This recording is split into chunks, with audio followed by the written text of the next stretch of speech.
So if we start with the cameras, let's start with the front camera.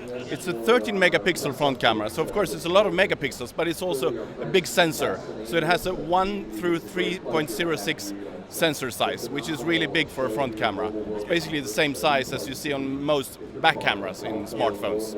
So that helps you, of course, to have a better light sensitivity and higher ISO, and finally you can take a good selfie even at a cafe or a bar or something like that.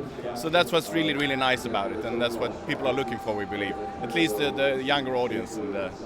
Okay, but we can't actually, the performance one there, is that you can't touch those today? You can't actually see them? No, not really. You can see them there, but the software is not so mature in them. So okay. Okay, so if you show us around this particular one here. So basically, so that was the front camera, and on the back camera, we have a 23 megapixel,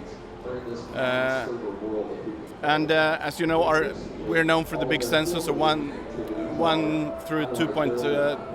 Through 3, yeah, it's a lot of numbers, but so a big sensor, and we're also introducing predictive hybrid autofocus in this one, which means that you point on the subject that you want to follow. It could be either kids or a ball or an animal, and it follows that. It sort of predicts the motion of that, so that object remains in focus. So it already knows where that ball's going to go, or that person's going to go. To predict where the ball is going. And we show that over there, so suggest you have a look over there. Yeah, I'll have a look at that in a minute, with those balls there, okay. Yeah, exactly. And it has, what we say, fast capture, because we know, of course, the smartphone today, you want to take a picture quickly, you see something funny happening, and you want to take that picture. So we have now introduced an ability to take, from starting the camera app to final picture, you can do that in 0.6 seconds. And it's something that you also need to see to believe, so we show that over there as well. Okay, so what can you show me about the phone here on this particular one? So, and then I would say the next important thing is the new design. Yeah. So we're introducing this kind of curved display where you sort of you feel it's really more rounded around the edges, so it makes it feel really good in the hand. It's quite light as well, isn't it? It's quite lightweight. Light, yeah, it's quite light. And then with the metal back, and it's a seamless metal back, so it's a one-piece metal back, which is not so common either. And it makes it feel really premium and really nice in the hand. What resolution is that screen there? It's a 5-inch full HD resolution. And it runs, of course, the Sony Triluminous display. So basically you have a small Bravia TV in your pocket. Wow.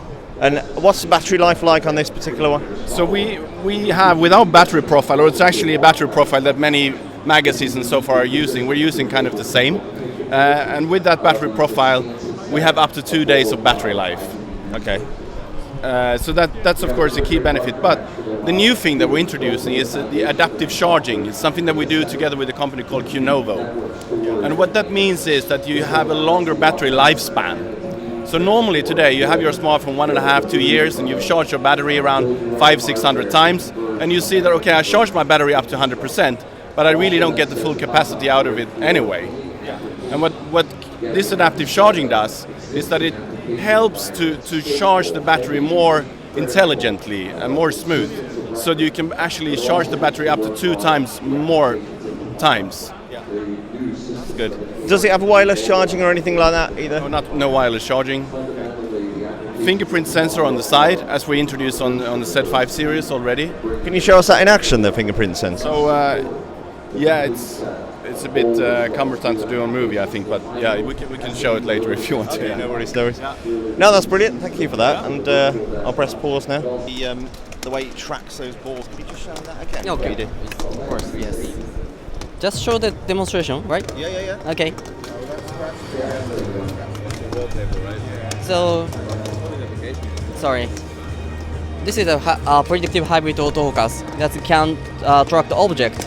If you tap any object like this, and then start tracking like this, and then so change the rectangle accordingly like this, and then even if that object is moving around, so still tracking.